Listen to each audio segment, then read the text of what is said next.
Hey, yo, man, what time is it? You know what time it is, man. 2 a.m.? Yeah, man. Man, you know what? What's that? It's 8:46, bro. Wow, that's deep. Yeah, you know what time that is. Yeah, man. Nappy head, Yo, Funk Army. what's up? Stand up. Get in line, y'all. Yo, Mo, drop that beat. You know what we gotta do. Yeah, man. We bringing this funk just for you. Repeat after me. Say, you don't have to be the best, just gotta outlast the rest.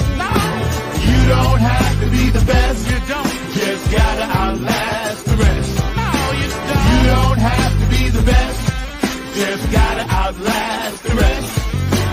You don't have to be the best, just gotta outlast the rest. United we stand, divided we fall. Should our backs ever be against the wall, we'll be together until the jam is done. I'ma say that again for you. United we stand, divided we fall. Should our backs ever be against the wall, we'll be together until the jam is done. Here we go, y'all. Now let me tell you a little story about United We Stand. It says we're gonna funk across this funkless land. We gon' stand up and let our voices be heard. We ain't gonna let nobody stop us from spreading the spiritual word. The ruthless corporate greedy don't give a damn about the needy. We need everybody in the house to join us on this one, alright? Y'all say, united we stand, divided we fall. Should our backs ever be against the wall, we'll be together until the jam is done. Are y'all out there? You feeling me? United we stand, come on, y'all. Divided we fall. Should our backs ever be against the wall, we'll be together until the jam is done. Yeah. Check. 1, 2, 1, 2. United we stand, divided we fall. Funkin' with the poor people most of all, as they poison our mind with food control. Third eye is wise, sacrifice. Wake up and see what they doing to you and me. Keeping a separate product of Illuminati, like the jail cell did my boss John Gotti. Dirty politics and high-priced prostitution reside in all the important positions. Just look around at the injustice in the world. Some forced to live in the deplorable conditions. Watch what we do. This rap is coming up just for you. So sit back, relax, check out our phone calls. The nappy head for Carby always bumping in your drum. Twitter, tweet, the TikTok. The ruthless corporate greedies don't give a damn about the needies. A movement, genocide and homicide is happening all around the world. What up? Promise me this, promise me that. All the fat cats stabbing us in the back. What up? Welcome to Funk from the Front Seat here on 9 on the Grind TV and Zach Robinson YouTube. We got a real special guest for you today. One of our recurring guests, one of my favorite people, my brother, my funk mentor, producer, and all this good stuff, man. And, you know, we go way, way back also. You know, he was an integral part of the Nappy Funk Army in New York when we was pumping that. But, you know, before I tell you that, I just want to give a shout out to any birthdays out there. You know, I'm wearing my Bootsy glasses because Bootsy, yabba dabba dooza. I know your birthday's on Thursday, Bubba. So I'm going to give you an early shout out. And mad shouts out to everybody watching around the world. Brenda up in Ohio, hope you feel better. Joan, I know you watching. I hope you feel better. If you got birthdays or anniversaries, know that we care out there. And if you have somebody transition out, it's all good because they're in a higher spirit, higher place. We hurt for the pain down here, but we got to take their love and keep it going, man. So this brother today, Kevin Harrington, man, we're gonna be dropping some stuff. We got a link to his new clothing line that he's got, and his merch. And we're gonna be talking to this brother a little bit about how to self-promote, and also, man, how to own your brand and things like that, because he has his own company, KHX Experiment, and he's working on that. And we're gonna show you a few of his videos. All right, so y'all check this out. Without further ado, my guy from Queens, by way of Philly, Mr. Kevin Harrington is in the front seat today.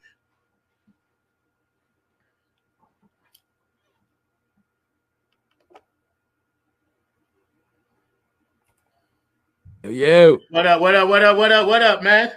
What's good, man? How you been? I'm all right, man. Everything is beautiful, man. How you feeling? It's all good, man. Good. Thank you for joining us today, man. I really appreciate it. Pleasure to be here. Hey, man, it's all good, bro. I gotta have you on every 8 weeks. I gotta make sure I touch base. You know what I'm saying? I gotta see your face. Cool. Appreciate it. Yeah, man. So how's the family doing and everything? Everybody's good, man. First. Can't complain. Everybody's good. How about on your end? Good. Yeah, everything is everything down here. Just trying to deal with this thing one day at a time, man.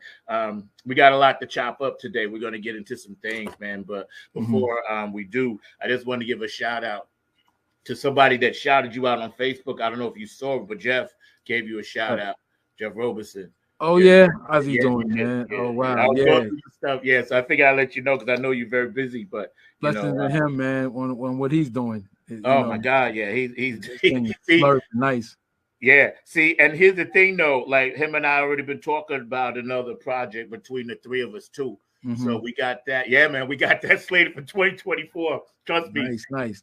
Yeah, I'm already like in 2024, bro. Yeah, we got to go. Yeah.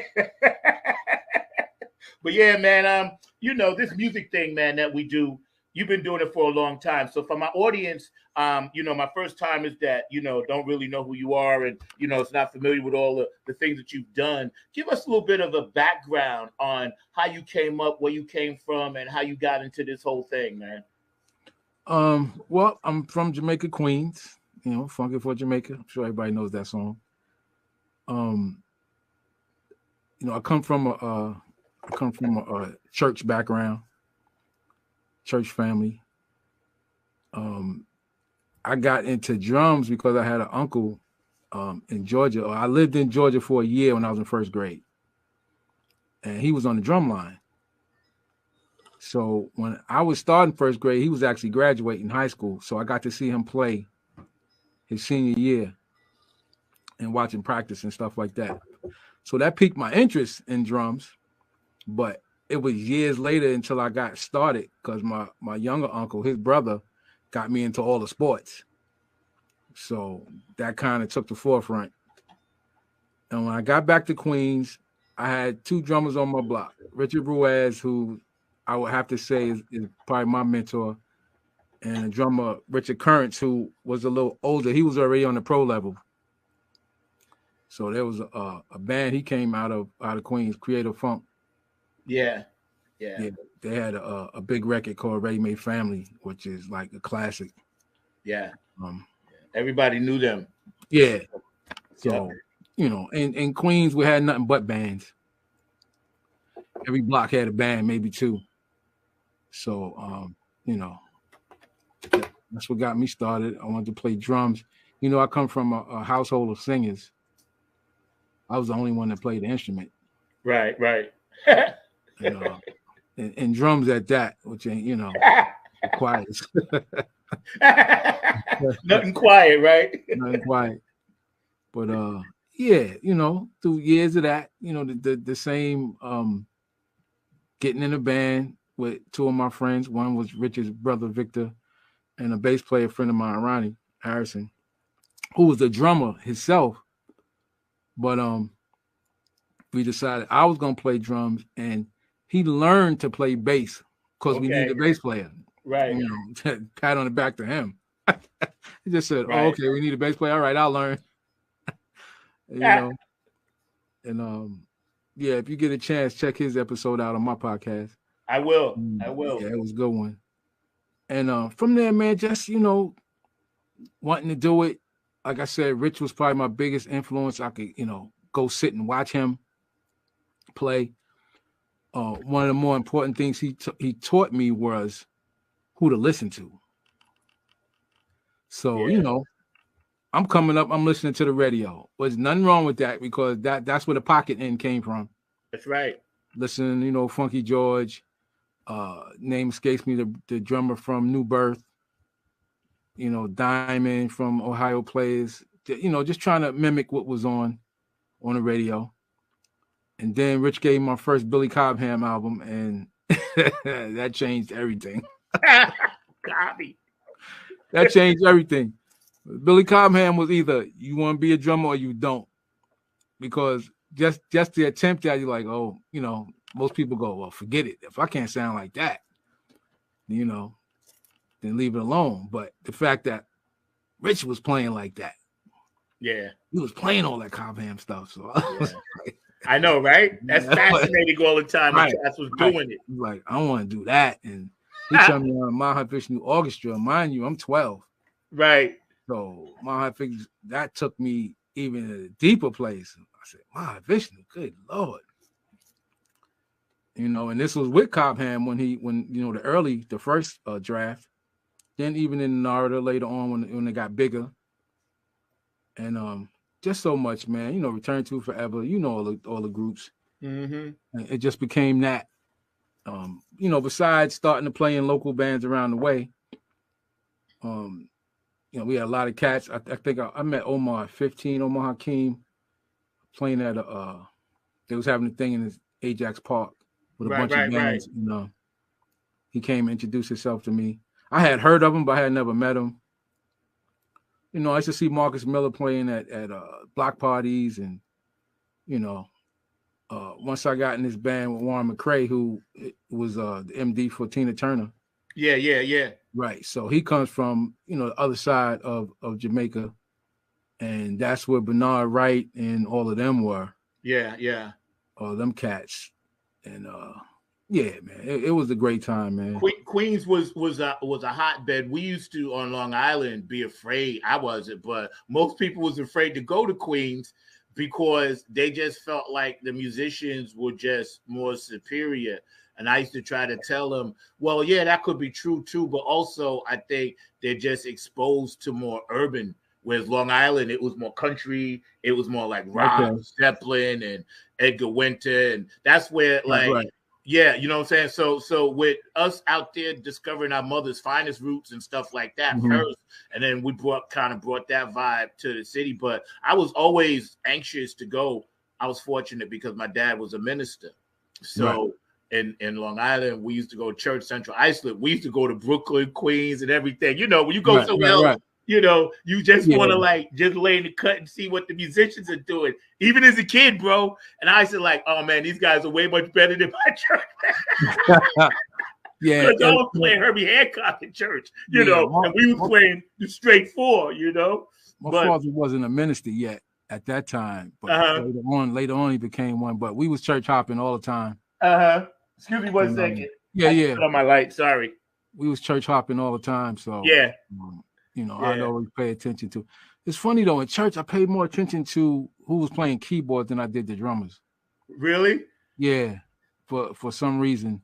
Yeah. By the time I started playing in church, because I had an aunt, my Aunt Carrie, rest in peace. She was a member of what they call it, one of James Cleveland's choirs. God, I forgot the name of them now. Triborough Mass. Okay. Yes. Yeah. So they had got nominated for a Grammy. She got to go out to the Grammys back then, early '80s, I believe. And so I was playing. We was in the church, and I would play for her. Right. Now, at that time, I'm trying to find somebody who knows who Chick Corea and them are. Right. So I came across one keyboard player came to church who knew who Chick was. And that was it. Yeah. So Yeah. stuff that I was, wanted to play there, they had no idea what I was talking about. So Yeah. that's why I look at church now and go, well, now finally. Yes, right, exactly. We was doing that. I tell these young guys, listen, you guys are doing fusion. I was like, we was funking fusion hard Right. before it became a thing, and it kind of got not spurned, but it was good. But the elders didn't really feel it. I can't say they didn't like it. You wasn't They playing didn't that in feel it. church, man. Yeah, You was going they to didn't feel it. Like, what is that? Beat it. Yep. Yeah, right. Because whenever I used to try to deviate, they used to look at me like, "Don't you even dare!" Yeah, it was all 2-4 at 180. Right. Right. Whenever I used to even think about deviating, they would look back at me because they knew he's going to do some crazy stuff. And it's They crazy. would be man. like, In church I was playing that, man, they didn't even have a hi-hat. So, they ain't care nothing about the drums, man. No, you see something on the side of the street, so I'm like, yeah, grab that. So they're gonna spend the money in the organ. yes. I met Skip Anderson because when the church was looking for a Hammond EB3, and so my aunt told me to look for one, right? So I'm looking in the voice and I find one in the back. And so the price is right. We go to get it at we was on 30th Street, of course. What was the studio that was downstairs? I can't remember what it was. It was one of the popular studios. Uh-huh. Anyway, we go to get it. We meet it, and it's Skip Anderson from at the time he was playing with Lenny White. Right. For 29. And for anybody who knows, he went on to play with Luther. Yeah. He wrote the tune that Luther sang with the dancer. Man, my recall is getting bad, man. The dancer, you know what song I'm talking about? Oh, with Luther Vandross? Luther and the Hines brother. Oh, Gregory. Gregory, right? That tune, right? Yeah. Okay. For the I think that was a movie thing too. Yeah. So that was a popular song. Nothing Better Than Love or whatever the name tune was. Somebody knows. Right. Yeah. So I got to talking to him, and we end up dropping him at Lenny's house because at that time Lenny was living in Laurelton. And just from that. But again, I'm like, so y'all pay that much for an organ, and y'all don't even buy a drum stool, man. I know. Sit in the chair. I'm sitting in the chair the whole time. That's why when I met what's his name when he was playing in that straight back chair. What's the drummer, Ainsley? Ainsley, yeah. I said he's straight out the storefront church with that, baby. Yes, the chair. The chair. I played in the chair for years. For years I couldn't sit on a drum stool in church. It ruined me. Man. That was some fun times, man. I remember that with Ainsley. Yeah, he was sitting in the chair. As soon as I saw that, man, I said he's straight out there. Let me ask you something. With the church cats now doing all the stuff they do, right? Do you think they have as much feeling and soul with giving of the music, or are they more about chops? Of course, I'm gonna go by what I see. Yeah. And the majority of them is chop bass, but you have, Corey Henry and certain other players that play the music. Yeah. And the soul, but majority of it is chops, and they got that. They got the chops, but the I would say the spiritual part of it is missing. Yeah, there is, because I know when I try to listen. Connection is missing. Yes, and see, I try to listen to as much contemporary music as I can, especially in the gospel thing, since we all came up in it, right? And I hear some really nice stuff. A lot of it is kind of like jazz. A lot of it KHX. I hear that out there too. You know what I'm saying? So, and they putting that spiritual feel to it. A lot of ladies are doing a lot of nice things or whatever. So I appreciate it all. But then sometimes I'm listening to something and it'll just be like a straight thing from like 10 minutes long of just like, and I miss the message. Yeah. You know, I miss there's no sensitivity, there's no dynamics. To me, it's they're not playing with the choirs. Yeah. They're just playing loud and doing their thing. Yeah, me, I don't hear the connection. Yes. A lot of it, you know, and it depends on who you're listening to, but I see that, and it's like everybody's going for theirs, you know. Look at me, and the choir just be screaming. Yeah. You know, but and that's what I was looking for. That word you just said, the connection between band and choir. Mm-hmm.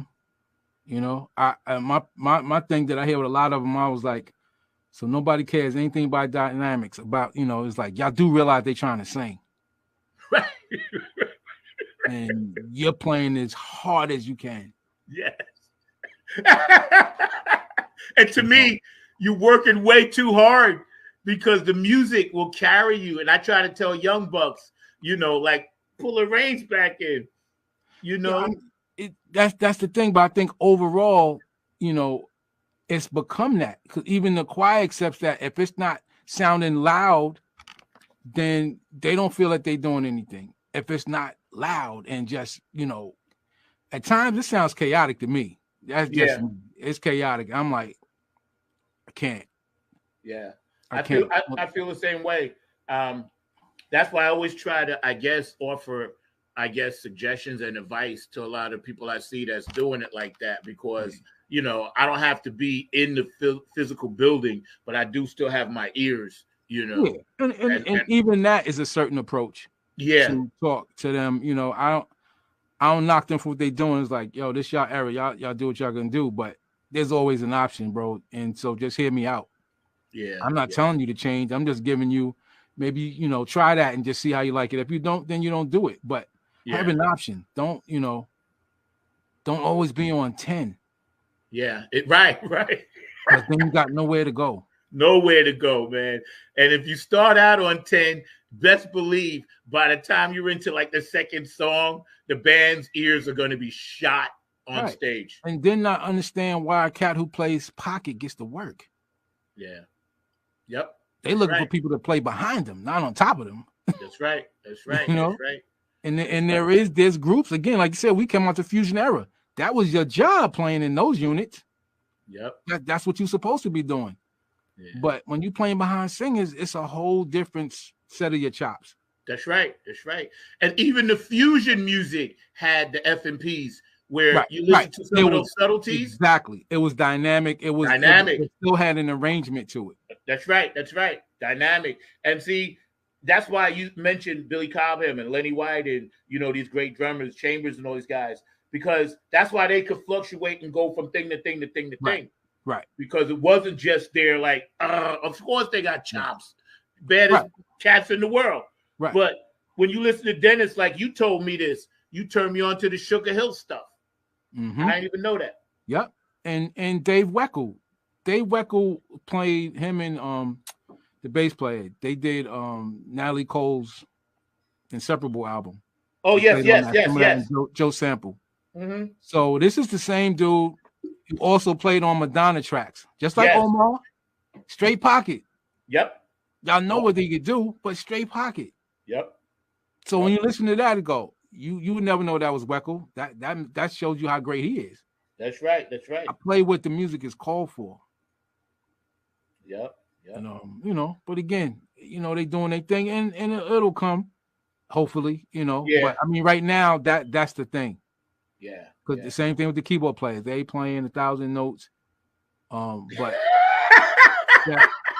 it is what it is. Now, my thing is, the difference is when we were playing like that, because believe me, when I first got in the R&B band, I was playing Billy Cobham roles. Yes. In it, right? But then I was 15. Right. 15, 16. I wasn't 20, 21, 25 playing like that behind, you know, people. So once I moved into the especially around the way at that time, there was a lot of singing groups, males. So you know, everything was about dynamics. Everything was breakdown. So, you know, that whole Blue Magic, stylistics type stuff. You getting fired for playing a whole bunch of stuff. Yep. You getting fired. Yep. So, you know, you play what's called, and then at that time, it was about them breakdowns, man. Something as simple as that. You know, as Bootsy would say, something as too simple as 2 and 4. You know, what James Brown has illustrated that. Pocket. The funk, the one.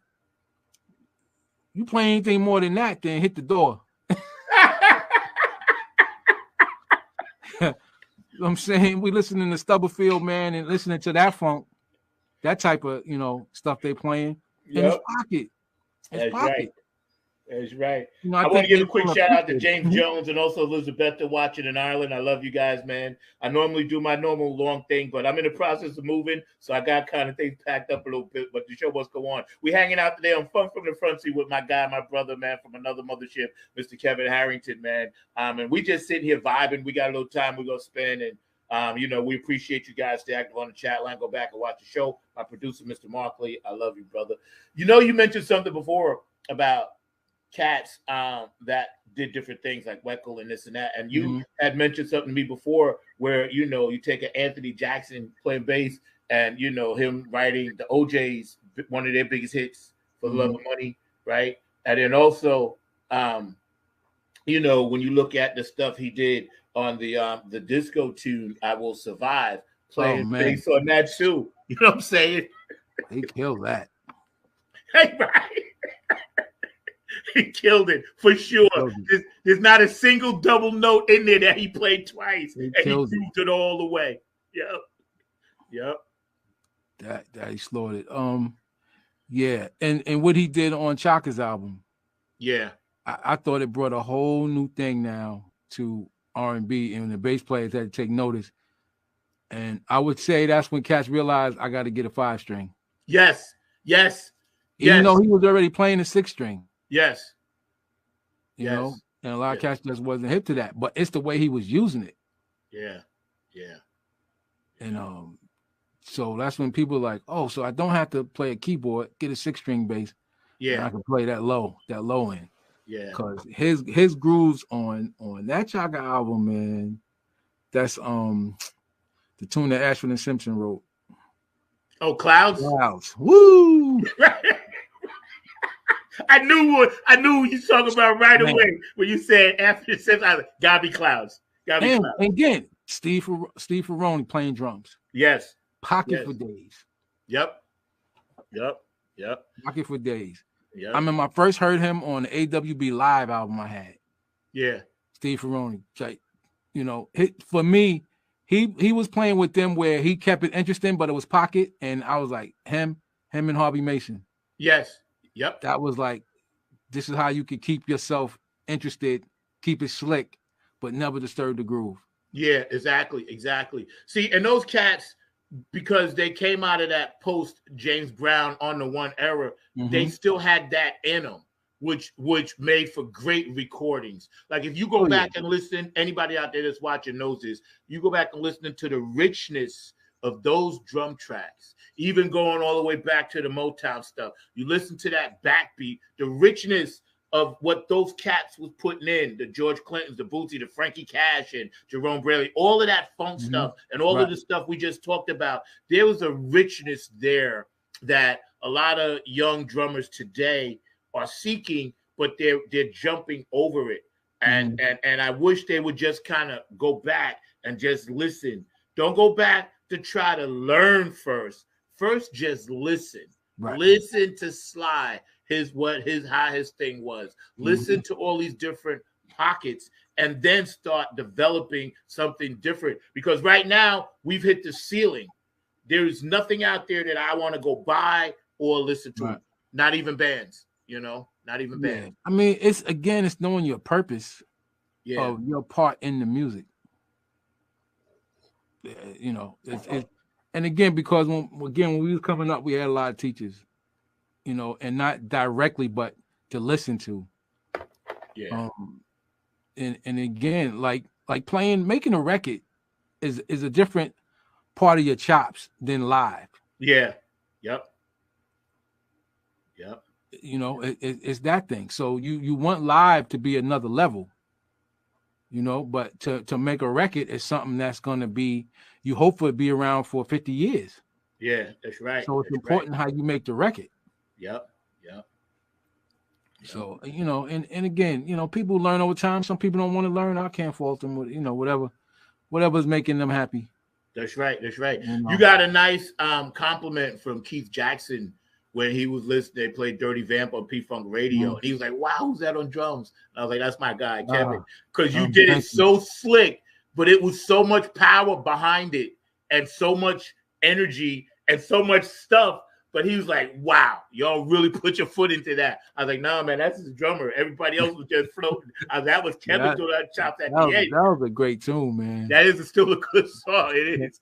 I listen to it to this day, and I'm like, all right, you know, a little remastering, a little polish.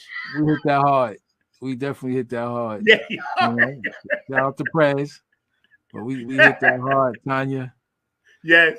Andre, right? It was Andre John. Oh, yeah. Y'all put the shine on that one, man.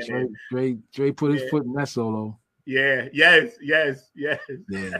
I just talked to Andre the other day, man. We were supposed to do something, but we're not going to end up doing it. It was far away, but he's doing all right. Wayne Woodford moved down here too, man. So I've been in touch with him. Yeah. Who? You said Wayne Woodford? He's in South Carolina. Wayne Woodford. I don't remember him. I didn't know him. Yeah, but he was in our circles. You just didn't know him. Yeah, I didn't know him. Right. Yeah, he's a killer, man. Is Dre in North Carolina? Who? Andre, is he in North Carolina? Yes, he is. He's in Asheville. Okay, that's what I thought. Yeah, he's about 3 hours from me. Okay, southwest, which way? Yeah. Which way from you? Is he further south or to the west? No.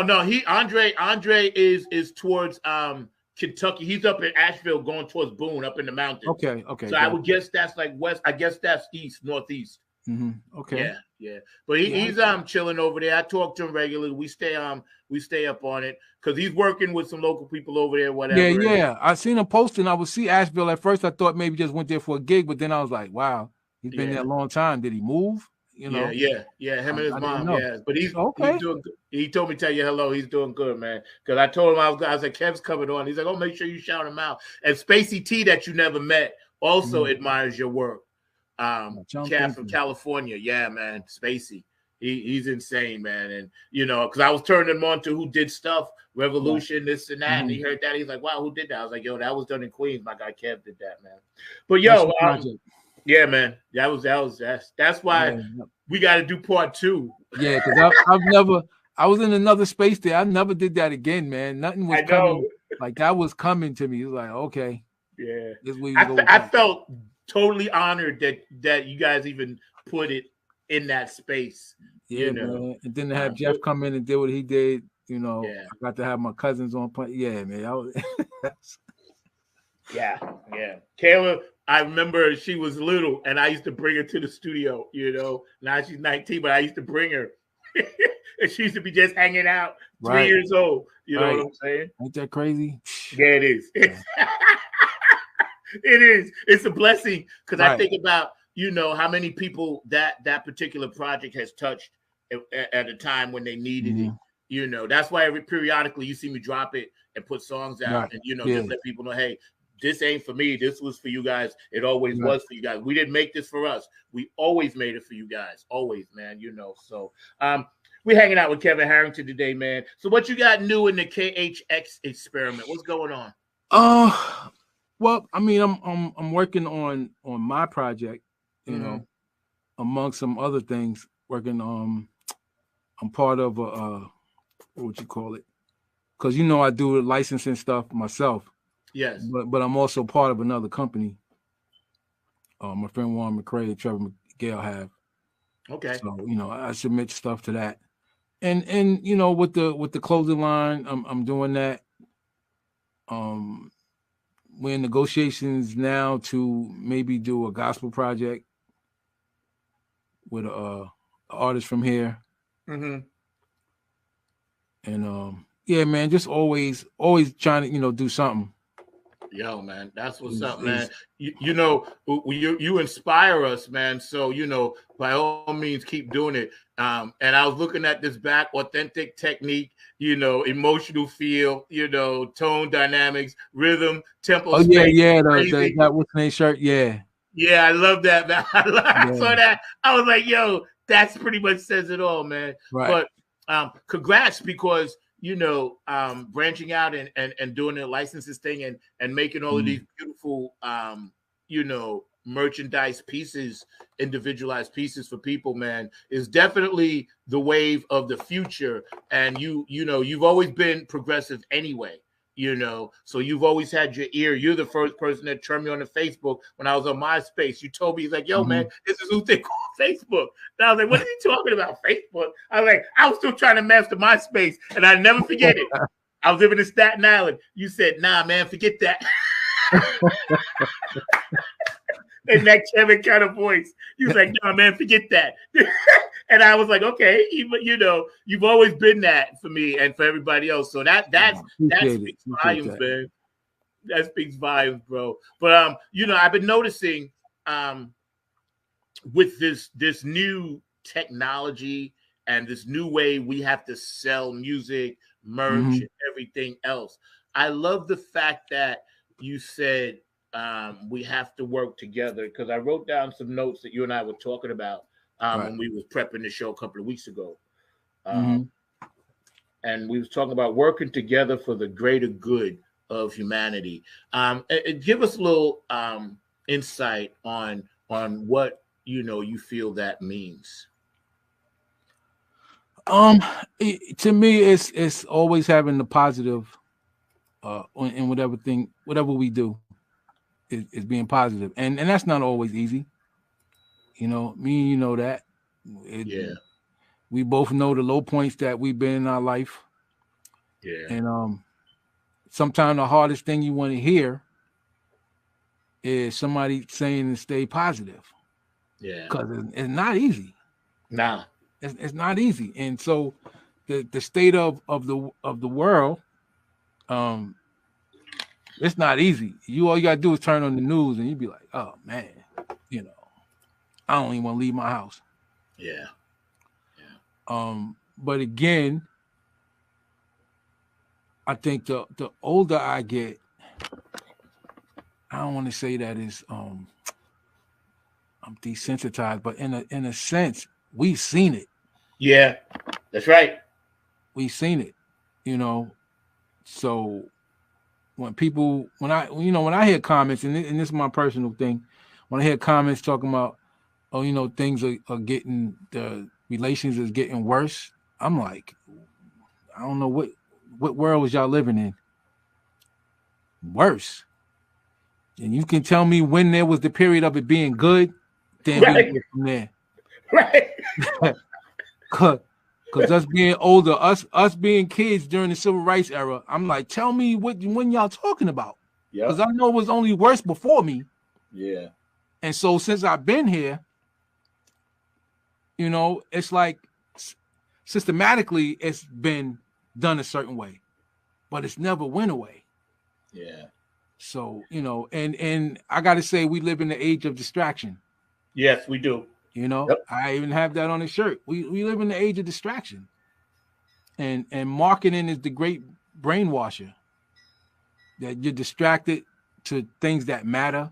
Because again, they want people to be sheep and just do what we tell you. And those who don't fall for it, then you become an enemy of the state. That's right. That's right. And we see what happens to we've seen what happens to those people.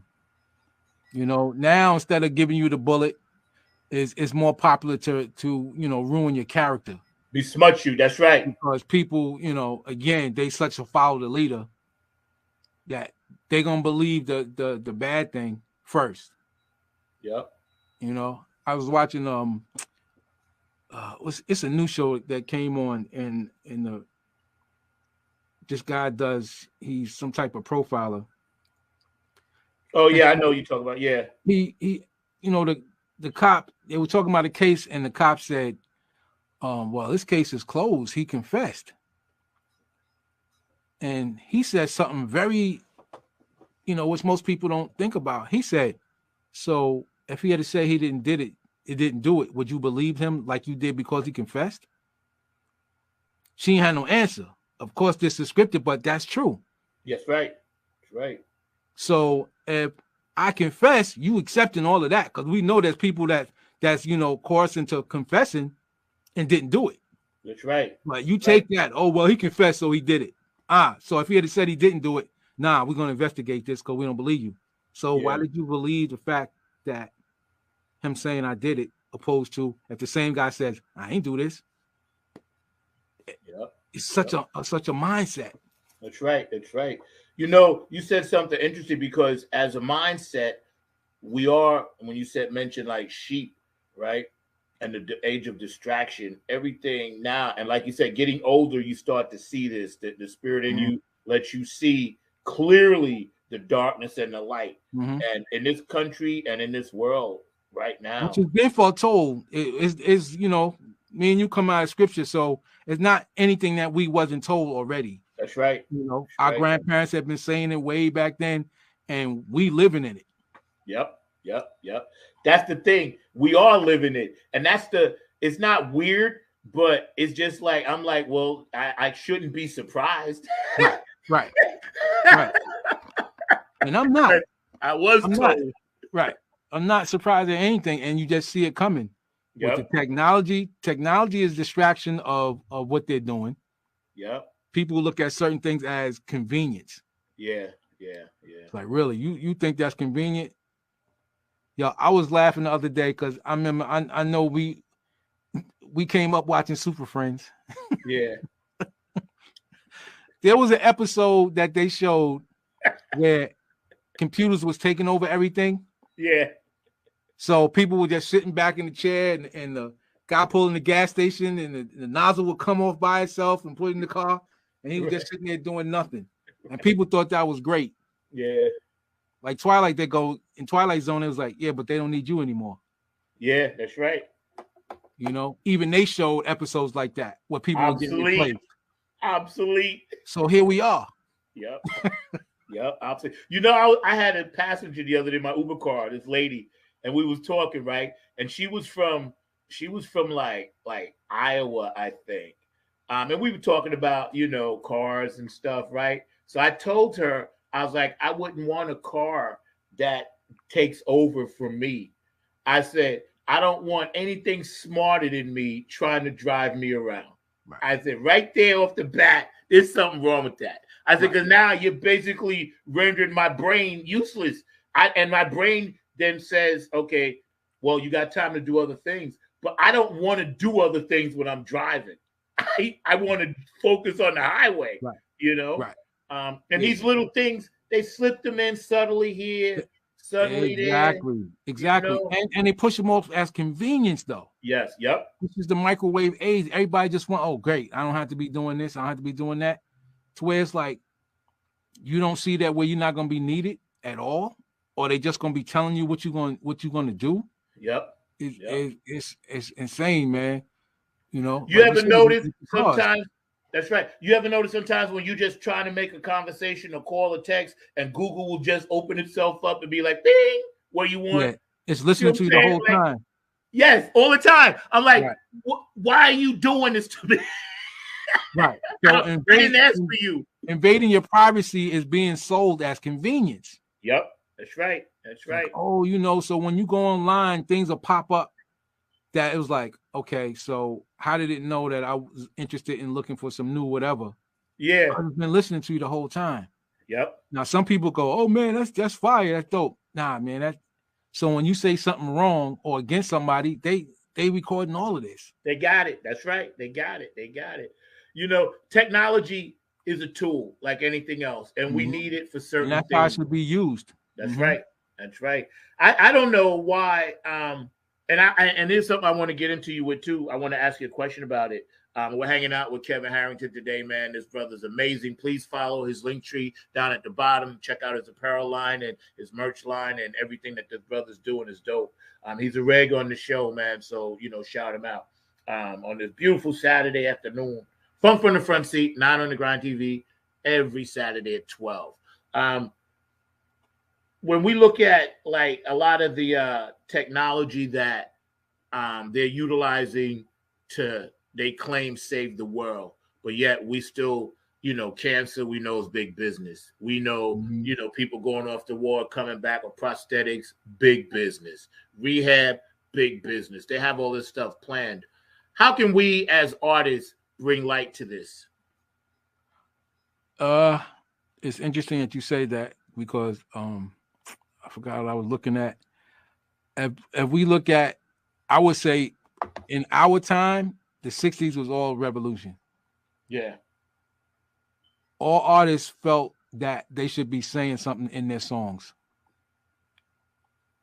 There it is. There's no, and I just designed this shirt and haven't put it out yet. But music is the best teacher. You put something in a song, more people will listen to that than somebody getting up making a speech or something like that. Yep. That's to me, that was the whole basis of hip hop. Yeah. You got something to say, and that was the best way to say it. Yeah. Because you don't have the platforms that other people have, but put out a song, people will listen to it. Yep. That's right. Public Enemy, my favorite. Yeah, mine too. That was the whole basis. Yep. Where other people were talking about at first, the partying and stuff. Nothing wrong with that. But when you realize that, like, hey, I could put this in the record too to make people think. Yeah. And what did George Clinton say way back? Think. It's not illegal yet. That's right. Not yet. Yep. But as you can see, they're trying to get rid of that. Yep, that's right. When Grandmaster Flash first came out with "Don't Push Me, I'm Close to the Edge," we used to all listen to it. And I had some white friends back then, right? And they didn't know. I was like, yo, this brother is talking about exactly what he sees every day. And they was like, really? I was like, yo, listen to it. Right. He's telling you, all the stuff that he sees. Grew up to be pimps makers, big money makers, right? Robbing these kids, spending 20s and 10s, and you want to grow up to be just like them. It's basically telling you, like, listen, this is the new form of information. I'm giving it to you, and I'm going to put it, like you just said, in a way that you could groove in this hip hop, whatever. Right. Because before that, it was all spoken word. You had the last poets. Yes. The poets were already doing that. Yeah, that's right. But what happens when you got a lot of people that wasn't into it, put the music to it? Oh, now it's a whole different thing. Yeah. Because it's basically the same thing, but now put some music to it. So now the music done grabbed you, and so now you'll listen. Yeah. People need to go back and listen to some of the stuff the last poet said, because that is even happening now. Right. Yep. Again, I really gotten into some of Angela Davis stuff. Yes. I watch her and to talk about what was going on, and you realize that fight hasn't stopped. We've achieved some key places to get in, but even those people you got to be careful of, because along the way they lost who they were. That's and right. they become part of the system. That's right. So now we can't assume because somebody got the same skin tone as you that they understand and they're gonna fight for you. That's right. Chuck D said that every brother ain't a brother because of color. Yep. Exactly. Shout out to Chuck D. Exactly. Yep. Look who got rid of Malcolm and look who got rid of certain people. Yep. That's right. We are chopping it up today with Kev because some of this stuff needs to be said, and I know you guys will go back and watch it. Stay active on the chat line, man. Funk from the front seat. Self-promotion, and especially the brown skin community, has always been a push-pull kind of thing, where we pushing it, but then we got other brothers and sisters trying to pull it back down. Right?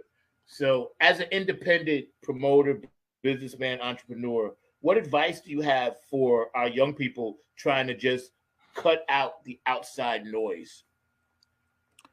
Well, it's for me, I think the young people got a probably better handle on it. Yeah.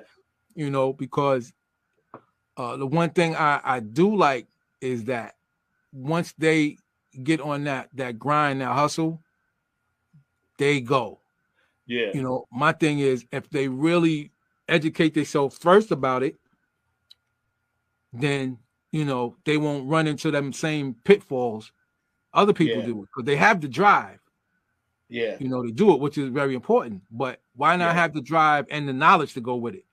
Yeah, that's right. That's right. Because to this day, we still getting the same thing with these artists as 60 years ago. And back then the artists didn't even have a choice. Remember at one time they couldn't even copyright their own songs. Black folks couldn't even copyright their own songs at one time. So as time went on, how is it that you're still falling into the same thing? Yeah. It's great to hear that some of these artists realize now that, I'm gonna own my masters. They've got hip to that. Publishing, that's where your money is. When that streaming came, here comes the next robbery. Yeah. Now, I gotta say, for a new artist, you may want to stream first because you want to build the audience base. So it makes sense. But once you get to a certain place, stop streaming. And what did Prince show? You got to come to my site to buy my product. Yeah. Yep. Because you don't have, if you're established, you don't have to keep streaming. If you got a fan base and you got followers, then they'll come to where your stuff is. Yeah. That's right. They'll come to where your stuff is. So have a site. You cutting out them robbing you with the streaming, playing you 0.3 cent. It's ridiculous. But somebody's making the money. That's right. That's right. This is why we see so many tours right now by artists, because the money's being made from the live thing. Because none of them are making money off the streaming. Yes. And I was going to get into that with you, because you're right. Because everybody is coming out of the woodwork to tour if they got the means to do it, make it pop. Which is good for the consumer. It's good for me because you get to see people that, I'm glad to see you back out here. Yeah. And I like the fact that, Rick James has his Stone City Band and they out doing stuff. Some of the people that passed on, they still got some of the cats doing it, keeping that name alive. I think want to see that, though. Because, again, the industry is overlooking our age group. Yeah, that's right. Yes. As I always say, the original hip hop people. Yep. So people still want to see those acts. Like even in the 90s, like my daughter, when somebody from the 90s hits the road, them tickets, she said, hey, you don't get them tickets in the first hour, you probably ain't gonna get them. Yeah. Because there's a demand for that. Yep. But then the big companies, they not even, looking at that. Like, yo, there's money. They leaving money on the table by overlooking a certain demographic. That's right. Because they just want to cater to the young people. Why? Because they can mold their minds. Yep. And see, that's why your iHearts and your this and your that, and nothing against them. And again, my opinions are just that of Funk from the Front Seat, not StreamYard, not Facebook, not YouTube. Right? That's why I'm sick of those people, man, because they make it so difficult, to just perform your own stuff, let alone trying to be on and be a supporting act. They call it, they don't say opener no more. Be a supporting act, right? Because some of these supporting acts, they're contradictory to what the act is. Like I saw a folk act open up for Trombone Shorty and Dumpster Funk. And it was a girl playing folk music. Now, she was great. She was good.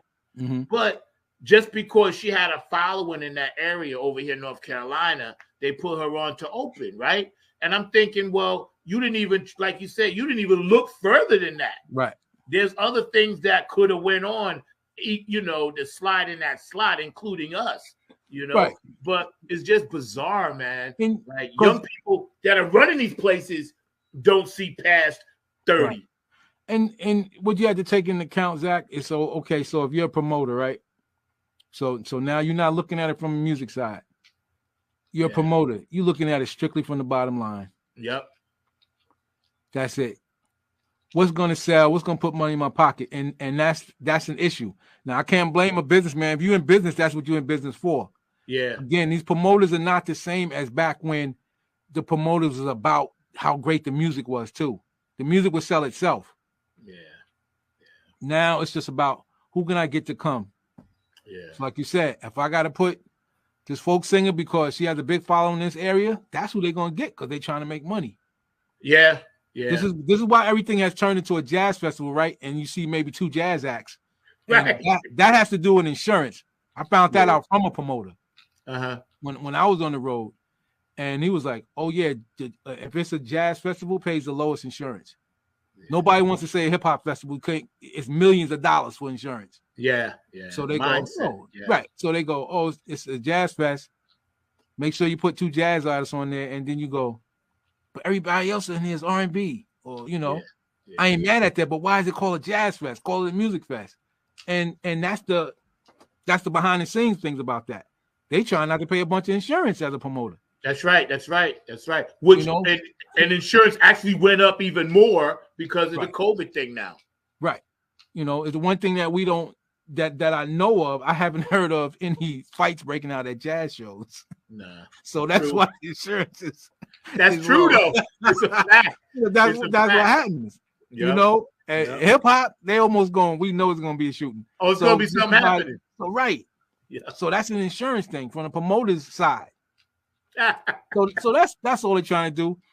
That's why a lot of times, even with like we were saying before, funk festivals, they had to be done by musicians or a promoter that's involved with more than just the bottom line, who this music needs to be heard. There's still some out there. I saw online some pictures from what they were calling the Orange County, I think, funk festival. Yeah. I was like, okay, Evelyn Champagne King, I enjoy her.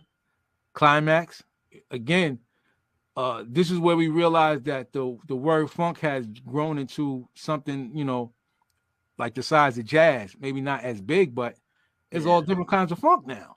Yeah. So some people will go, man, none of them people funky that's on there.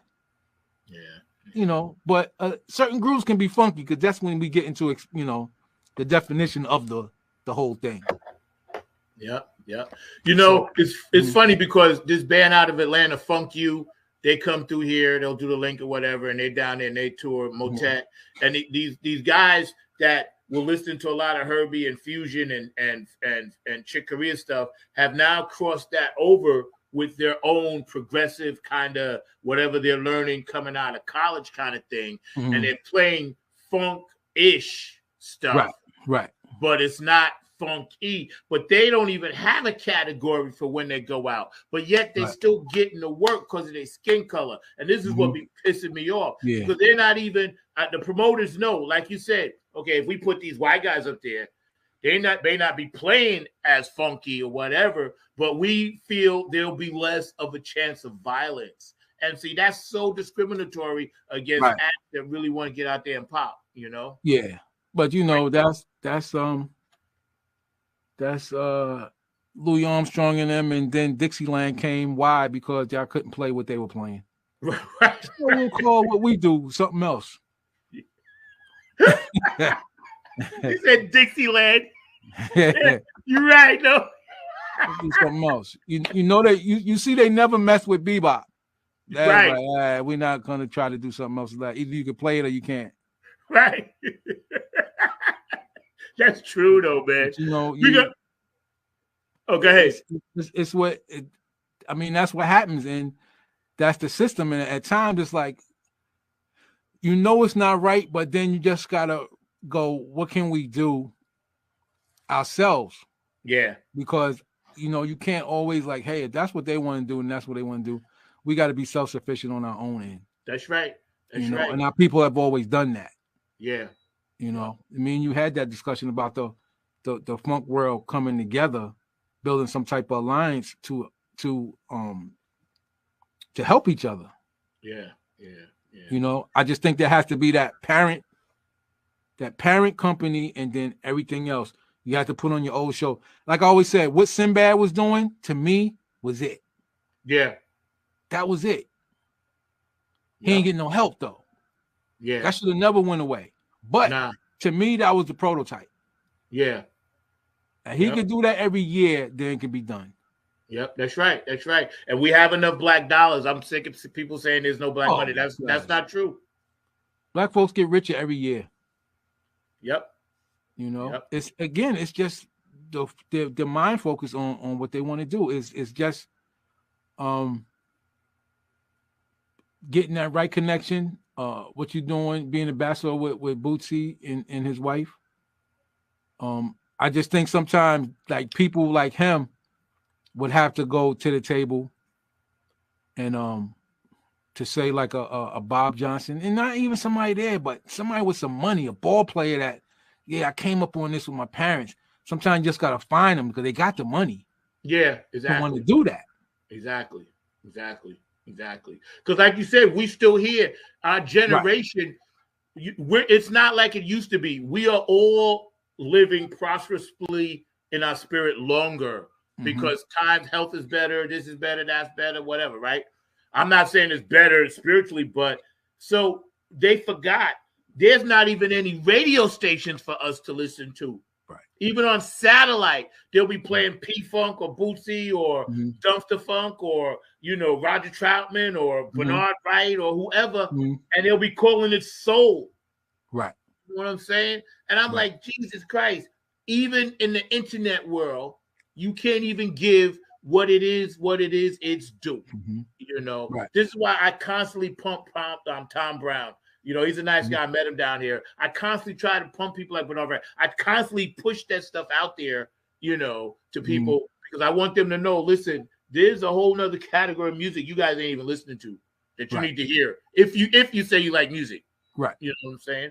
If you say so. We hanging out there. Yo, bro, you mind if I show one of your videos? I got a couple in here, man. We're hanging out with Kevin. Y'all sit back, man. We still got a little bit of time to spend with this brother. We're gonna talk a little bit more about what's happening up on the hill and hanging out and talking about his new apparel and how we need independence in our community. But y'all check this out, man. This one talented brother, man. Peep this, yo.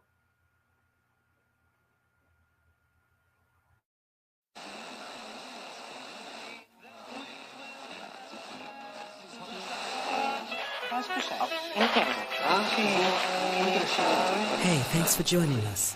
Today on Musician Rewind, we have KHX, the Kevin Harrington Experiment. We're going to get into his latest single, Smooth Oasis, featuring John Frugalicious Willis, and then we're going to get into the rest of the project.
Okay, that's a wrap.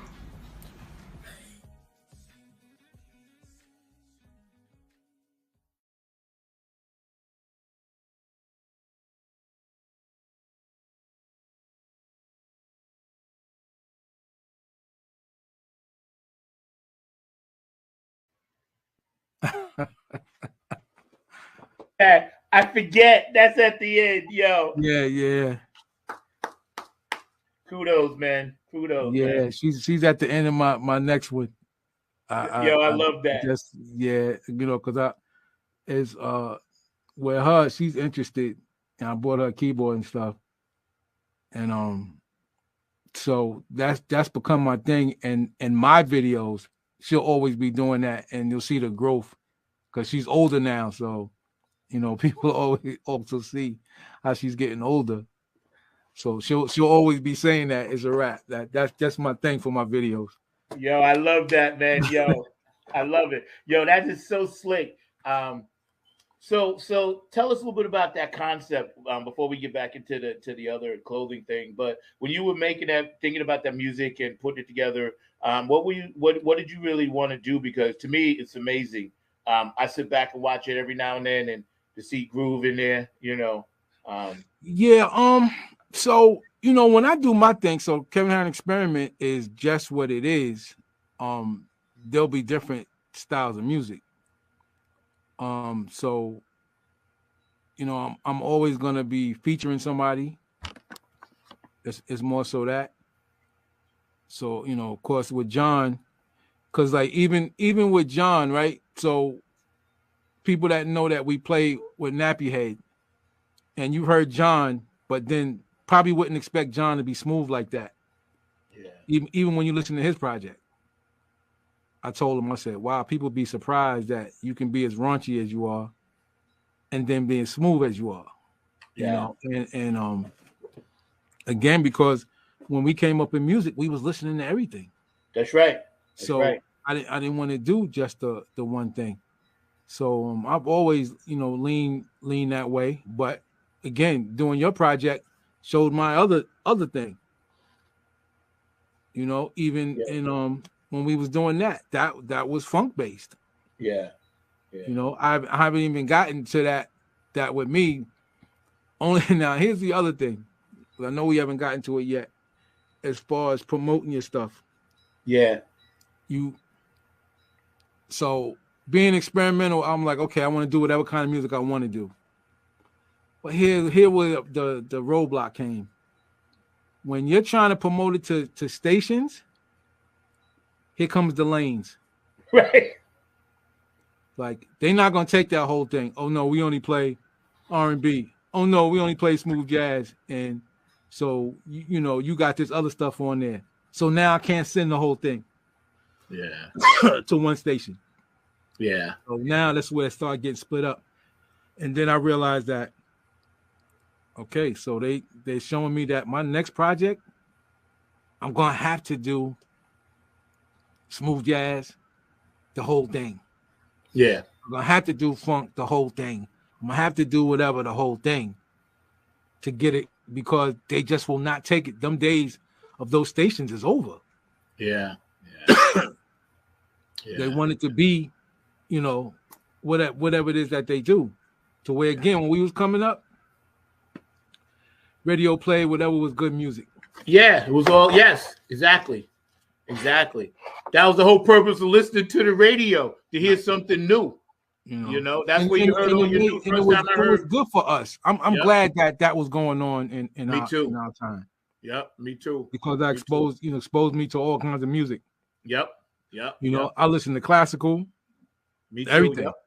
Yep. I remember the first time I heard Sammy Davis Jr. singing Candyman. Mm-hmm. I was like, what? Right, who can make the sun rise? Right. I was like, you mean to tell me this how he got to get on? It's how he got to get on the radio. Sammy freaking Davis Jr. Right. Singing Candyman. Right. But can do it. That was the other thing, though. That was the thing, though. He pulled it off. Yeah. Right. So there goes the people with their mouth drop and go, wow. You know, we thought all y'all did was sing blues and rhythm, and you know.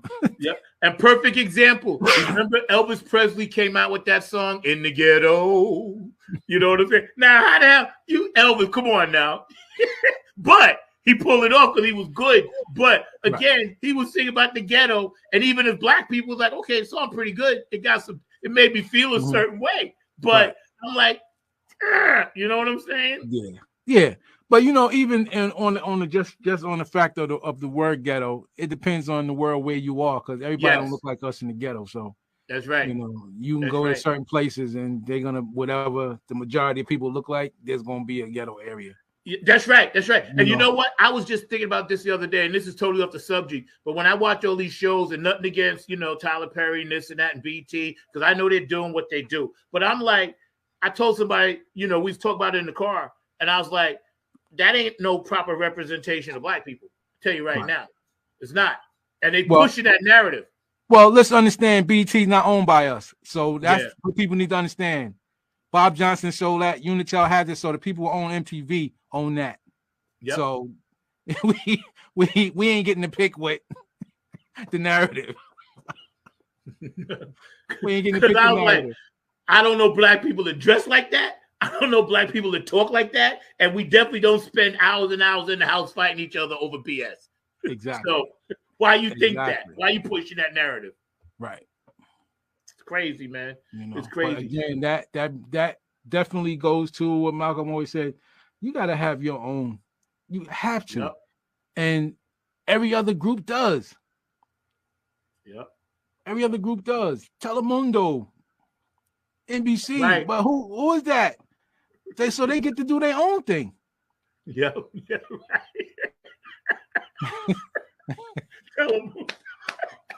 It's funny though. It's true.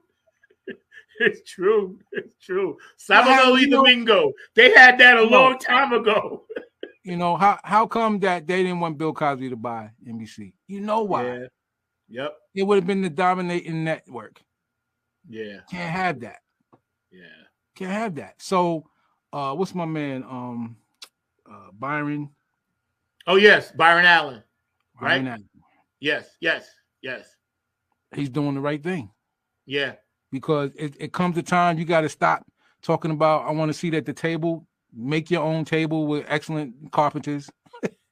As they said, make your own table. Who says you have to keep trying to do that? Yeah, that's right. You don't need that validation. That's right. See, you just said the key word. We don't need the validation because it's already been validated what it is. Exactly. They're copying us. We ain't spending thousands, tens of thousands of dollars to get no injections and stuff like that. Yeah. So who you copying? I ain't laying out in the sun risking skin cancer trying to get dark. Yeah. I got melanin. Yeah. Yeah.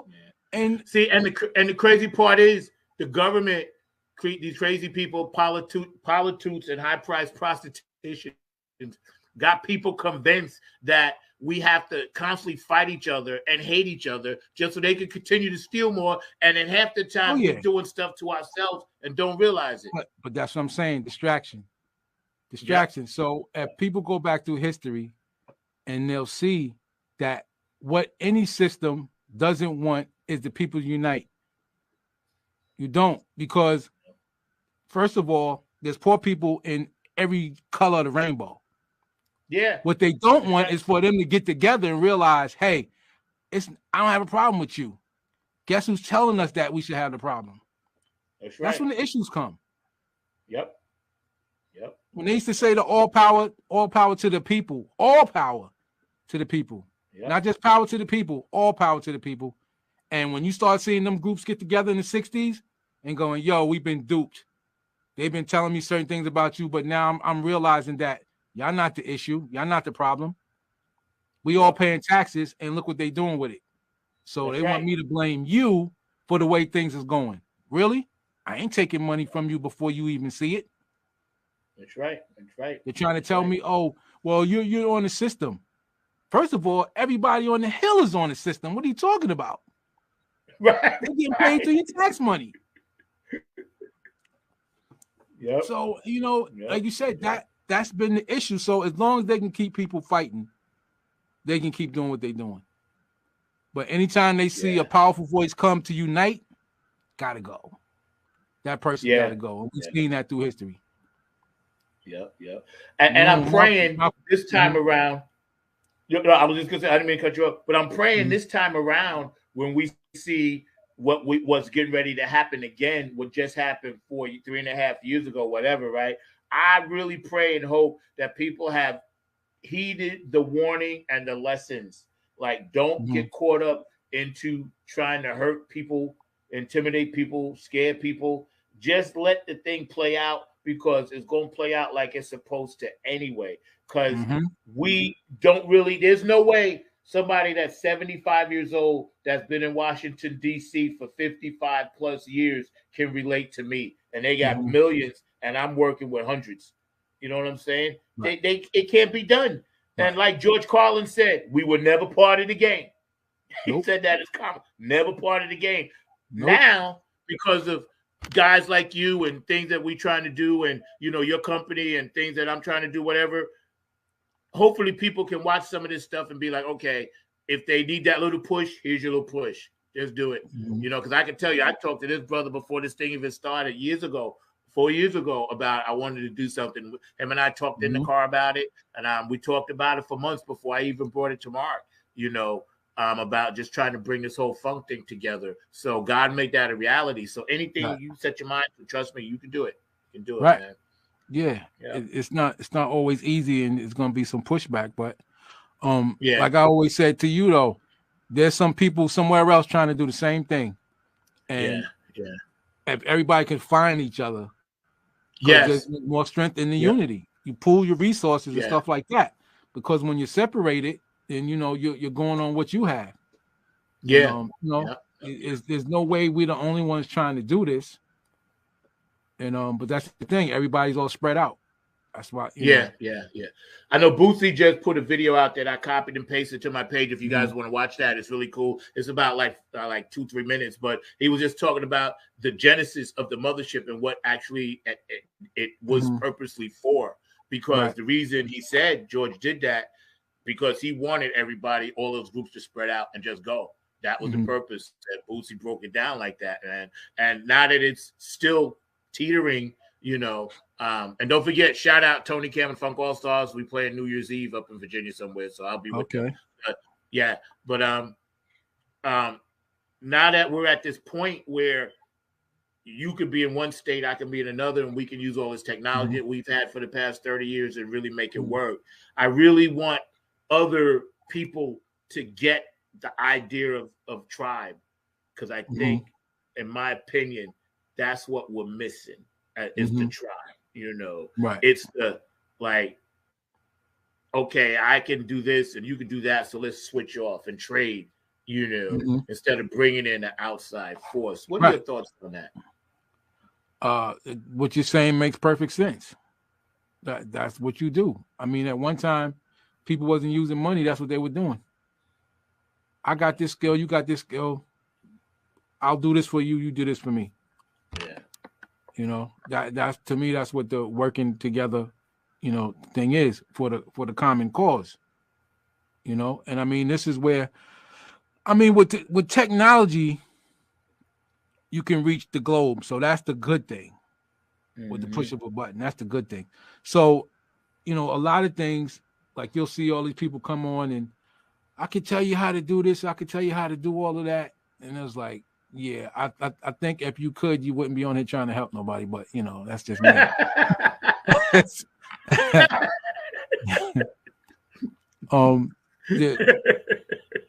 fact of the matter is when you start a campaign, it's almost like you got to do like come up with ideas, like what you consider using, you know, funk heads.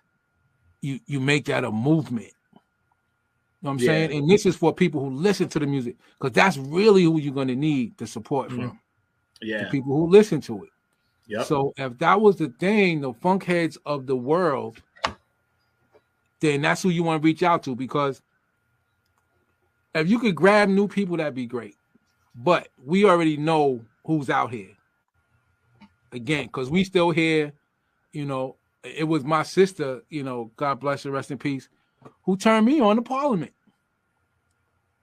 My sister took me to my first live show, you know, to see R&B and soul groups. Yeah. So she was always doing that. So you have people who love the music who don't play anything. Yeah. They just love the music. So now it's about orchestrating that.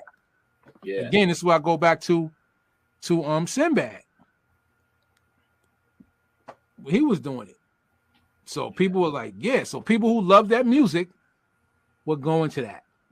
Yeah. You know, and that's just a thing. If it's going to be that that thing, then a campaign really has to, marketing wise, you have to target that to get the people who love that music. You got to get them somehow in a group. Yeah, that's right. And, you know, be able to reach out to them. This is happening here because it's not just here. Yeah. You know, as much as I stayed in Europe, they love it over there. Yeah, they love it over there. Again, we talking about. I know this was years ago, but Alexander O'Neal, who I always liked, sold out Wembley Stadium 2 nights by itself. Wow. By himself. Wow. And So, Wembley, that's the piece de resistance over there, exactly. Wembley. So again, you know, somebody may go, yeah, that was a long time ago. I'm like, yeah, but all them people ain't died off. That's right. You know, these are the people that's not buying records no more because ain't nobody making nothing they want to hear. Yep. So that's an audience that has to be targeted. Like, where the funk heads at? They looking at, because their thing is like, who's making the new music like we like? Yep. And again, you know, the platform's getting thrown in your face of who they want you to see, but this is where the internet and everything comes into play, and it's, you know, it can be done. It's just a campaign that has to be promoted, and you know, and here's the other thing: everything takes money. Yep. But, shout out to George DeFuncovinci, Elizabetta, James Jones, and another brother that just something. So a great artist he is. He does great work, man. George does great work. Yeah, he does his thing for sure. He's a true funk soldier, club funketeer, ambassador, and artist as well. You know, so we appreciate you, George, man. You the man. You know, when we look at a lot of the comparisons to styles of how you want to put your music out there, how you want to market it. The thing that bothers me is that you can buy algorithms, numbers, and prop that, attach that to your stuff. And I tell people a lot of these numbers are not real. They're juiced, you know. What do you think about that? I would say that's part of the game. That's part of the game. That is an old practice. That's nothing that the majors don't still do to this day. The majors now, they still do that because it's perception. If people, I put it like this: how does a con artist work? He makes you think that he's doing a certain thing. Right. So I can drive up in whatever is an expensive car. Never said it was mine. I never said this car was mine. Here goes people's perception. Oh, wow, he's driving a nice car. He must have money. They thought that. I never told them that. Yeah. That's part of the whole scam. I never told you that. I'm gonna get out of a nice suit. Now I'm gonna come talk my hustle. Here come the pimp game. Here come the pimp game. I got $2 in my pocket, but I'm gonna make y'all think y'all. And we seen it on large scales, man. We seen people pull that off. You know, people do it to banks. They'll come in the bank and just look at the way somebody dressed. Now, of course, it's harder for our skin tone, but then that's why you have somebody work for you. You go in there and get this loan because they're gonna think you own the company. You never said that you owned it, but they looking at your skin color, then use it to your advantage. That's right. That's right. That's you know, right. and there's organizations that do that. But that became part of the whole thing, that labels would buy their own artist records to make it seem that it was doing well. Yeah, yeah. Because that's the only thing that people are respecting. So, you know, the kids get taken in by that to go, yeah, you know, what's the name? You may say, yeah, that record ain't that hot to me. Yeah, well, it sold 2 million. Okay, see? You think it sold 2 million because that's what they said. The company had to buy 1.5 million of them. But if it makes the public think that's what happened, then there you go. Yep, that's right. And that's part of it. So that's why you can buy numbers. Because when people see your stuff, they go, "Oh man, yo, his stuff is doing good." It's for that reason. Now, for those of us come from a certain era, we don't like that. But again, we got to understand that's the game. Yeah, it is. This is how people are getting out there. So then you go, well, I can't keep bringing this bat, and everybody's got 9s on their show on their hips. I can't win. I'm carrying a bat. They can shoot me before I even get close. That's right. That's right. Because, you know, part of the game. And my thing is,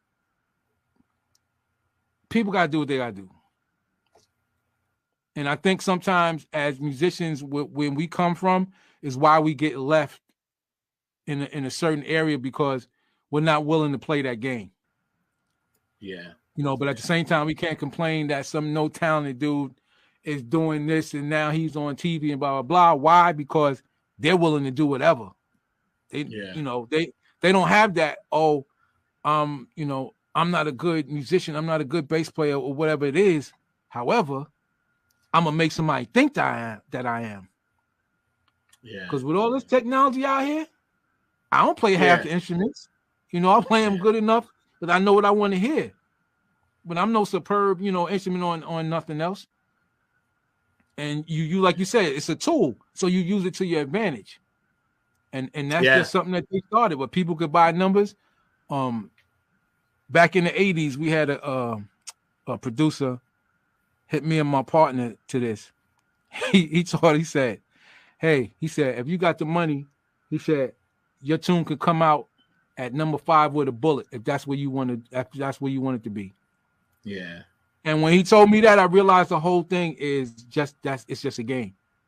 It's the money. It's just a game. It's a money thing. You could pay to have your record where you want it to be, point blank. So when we see the award shows now and people be upset, being that I know the game, I go, yeah, okay. Nothing to get mad about. That's right. You go. I only hear about them. Yep. I watched the replays on YouTube. I haven't sat down and actually watched an award show in forever until we all get on one. Me, you, Jeff, everybody else. Yo, we got a dope comment. Mark Lee, get ready to jump on. Also, shout out to Georgia Funkavenchi. Back in the day, radio stations helped with sales because you only heard what was played. That's right. Right. And look at the payola scandals that used to be back then. Yeah, that's right. People were paying. People were paying that their record played. Sometimes, but you know what? Sometimes that's the only way they could get them on. Yeah. You know, because again, especially as artists of color, we was facing a whole nother situation. So, you know, when you watch Cadillac Records, my man did what he had to do to get Muddy Waters on the air, because he knows they're not gonna play no black artists unless I'm giving them something. Yep. So that was a reality. That was a reality across the board. Yeah, you know, we not playing this. Our sponsor ain't gonna have it. That's right. And see, that's why when Little Richard and all of them was first coming through, that's why I get so pissed off that he don't have no statues and he ain't on the Mount Rushmore, because he's one of the few people that flipped it 2 or 3 times, you know, put white stuff on his face so he could be more palatable to the audience. They had him tone down his, what they considered racist movements and shaking his hips and this and that and putting his leg on the keyboard and gyrating when Elvis was basically watching him, and then Elvis comes out and does it. And then they're like, okay, well, you get away with it. But you know what? But then let's remember the early days of Elvis, he had to take the flack. Yeah. They was like, we don't want our children watching this guy. However, when they realized rock and roll wasn't going nowhere, their thing was, well, let us be the top of it. That's all it was. Let us be the top of it. And that's something they still haven't been able to do with hip hop. But they've tried. They've been trying, but they couldn't do it. But back then it was like, okay, this is not going anywhere. Then let Elvis be the king. Because they ain't like him either when he came. Talking about all that gyrating and stuff he was doing. What did they say? Because he was dancing like black people. Yeah, that's right. That's right. But when they saw that even the promoters was going, are you kidding me? I ain't giving up this money. Right. I better figure something else out. Right. And we're gonna put him in movies too. Right. Figure something else out. And so it became that. All right, well, then we'll have to be in charge of it. Mm-hmm. In the story. You know what's weird? Like, Mark, come on and jump in this conversation, bro. You know what's weird? Like, there used to be a buffer zone between movies, toys, products, and music. Whereas, yes, they put out a song, but then you might hear the song in the movie as a track or whatever, or some scene or something, but then they may come out with a toy or a doll after. Now, when these people are sitting in these corporate offices, they have the whole thing, the doll, the fast food that they're going to link it to, commercial, right? Kentucky Fried or whatever, Taco Bell. I don't eat none of that crap, and neither should y'all. Nope. Shout out to my boo and her family. And then they have, okay, we already got it set up for this movie. So it's all of this stuff is going to drop, then the song going to drop, then it's going to be in this tour, right? So they basically lock this stuff in such a way to where there's no it just feels so styrofoamish, like another styrofoam cup coming out of the bag. You know what I'm saying? And that bothers me, man. Mark, you had a comment. Oh, go ahead, Kevin. Yeah, a couple of things. One is called a monopoly. No, Kevin, you was going to say something. No, let him go ahead. Go ahead. Yeah, it's called a monopoly because that's what it's all about. You look at who owns the venues, who owns the labels, and a number of other things. So I think about like people like Live Nation and a number of other ones in that space. So they also tapped into the toy and the movie industry as well. And I'm sure that Kevin knows that. I was actually going to mention something that he mentioned earlier because he was talking about that old school style of payola. But I also remember the record pools. And I'm sure that Kevin remembers the record pools as well. Yep. DJs that would get together and that would be a way to get the music out and all along those lines. But what I mentioned to you earlier, and I'd love to hear your thoughts around this, Kevin, is the Global Music Initiative. So President Biden has put that out. There was actually a kind of a press announcement about it with Anthony Blinken, the Secretary of State, who apparently is an amateur musician, and he was actually playing Muddy Waters and all along those lines. So he's playing Hoochie Coochie Man, and apparently he's a pretty decent musician, but it is to get musicians of various genres. I didn't see enough funk, but I did see that they were going to take some jazz to like China, to Saudi Arabia, to a number of other places, and the applications actually start in November. So I think that Zach needs to apply. I think you need to apply too. So maybe this is a way to... You should get the application, bro. That's your job. But here's the thing about that. Jazz has always been at all those countries. Because I don't see where they're doing anything new. There's jazz artists right now been to every country that they mentioned. So I'm kind of want to know what it is that they